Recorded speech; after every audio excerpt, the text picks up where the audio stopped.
Sohib, hari ini KIB mau cerita tentang Indonesia sebagai negara kepulauan. 13 Desember biasa diperingati sebagai Hari Nusantara. Nah, Sohib tahu nggak sih apa makna dari peringatan Hari Nusantara ini? Jadi ini adalah tentang penentuan batas laut Indonesia.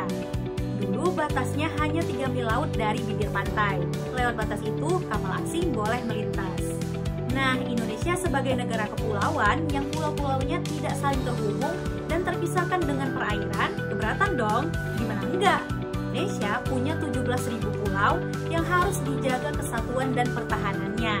Adalah Perdana Menteri Indonesia Juanda Kartawijaya mendeklarasikan pengumuman pemerintah mengenai perairan negara Republik Indonesia atau biasa disebut Deklarasi Juanda pada 13 Desember 1957. Intinya menegaskan bahwa Indonesia adalah negara kepulauan dengan wilayah batas dan hak-haknya.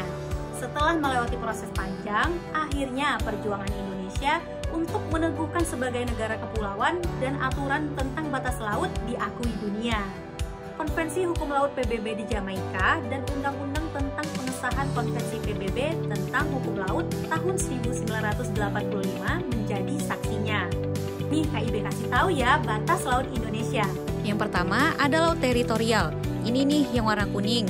Jaraknya 12 mil laut dari garis pangkal pulau. Dan Indonesia punya batas kedaulatan penuh atas udara, dasar laut, dan tanah di bawahnya. Kedua, landasan kontinen. Ini nih yang kontinen garis warna merah.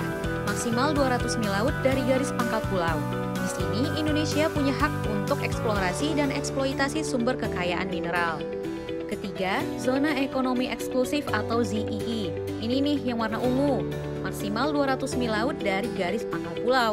Di sini kapal asing bebas lewat. Dan tentu saja Indonesia punya hak untuk eksplorasi, eksploitasi, dan konservasi SDA-nya, terutama perikanan.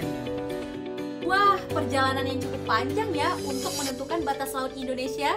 Nah, kalau ada kapal asing yang ngambil ikan di perairan ZEE kita, menurut Sohib gimana?